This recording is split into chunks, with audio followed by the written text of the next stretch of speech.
I showed you the nuances between the difference between mass and weight. Force equals mass times acceleration, and how acceleration has to do with velocity and the change in velocity, the change in speed. Now, if we talk about the 45 bullet, 15-gram bullet is going about what?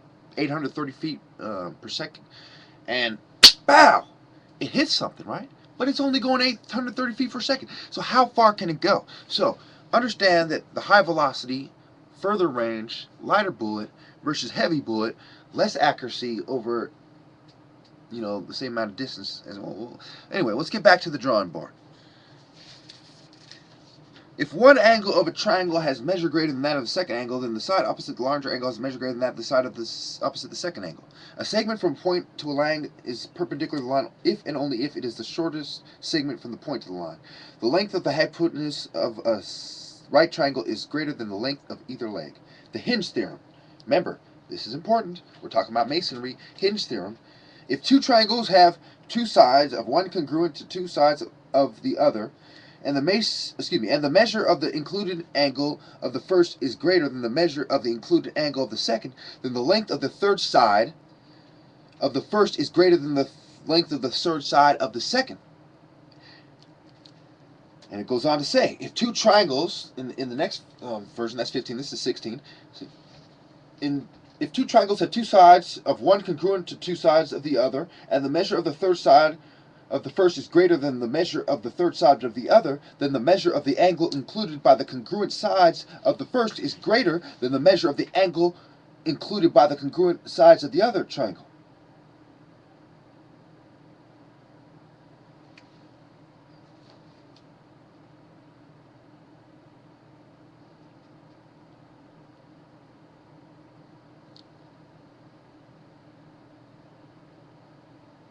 A diagonal and the sides of a parallelogram form two congruent triangles.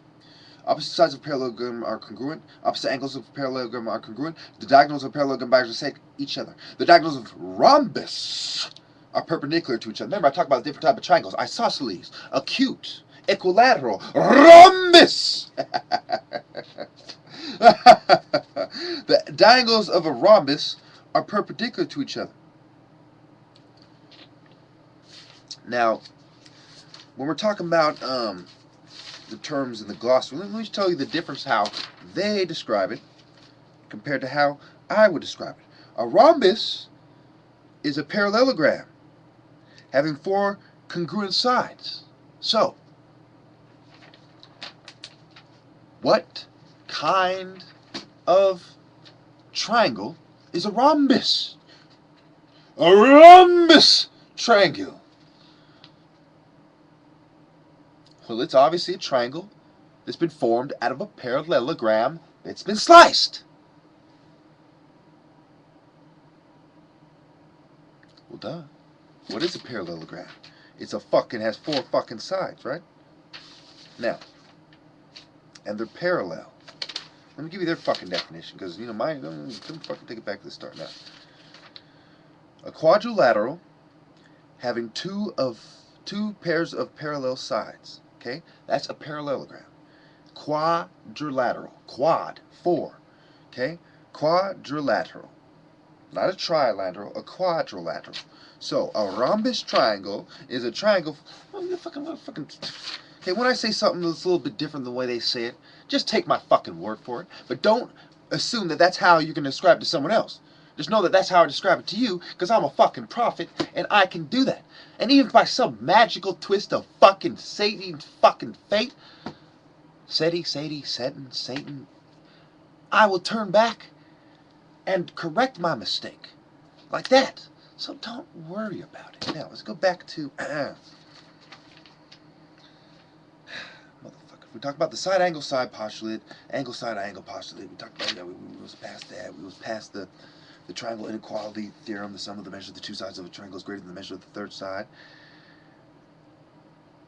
So obviously, if you have a triangle, the two sides have to be bigger than the last one for obvious reasons. Okay? The sum. You add them together. So say you had a right angle triangle. Okay?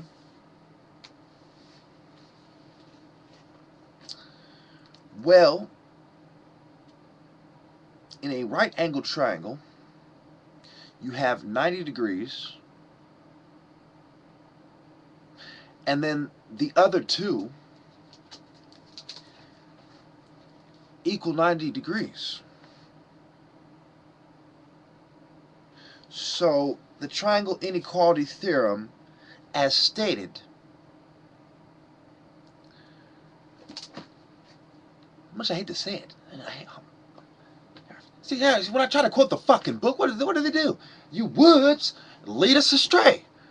I can't even quote the book because I'm smarter than these woods who made the fucking book. Fuck! Alright. What they're trying to say is the sum of the... You probably think I'm fucking making this up. Look. Theorem 612. The sum of the measure of the two sides of a triangle is greater than the measure of the third side.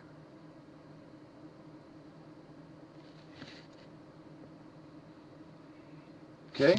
So they're saying that the lines that connect the fucking dots, that they have to be greater. Okay, let's take that fucking point. A, B, C, right? They're saying that AB and fucking BC have to be greater than A fucking B. So we take the right angle fucking triangle, right? So you had 90 degrees, and they have two sums of the angle that equal 90 fucking degrees, right?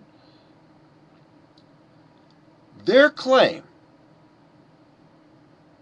is that the way a triangle is laid out, that it is impossible to connect the three fucking lines without having two of them automatically, by default,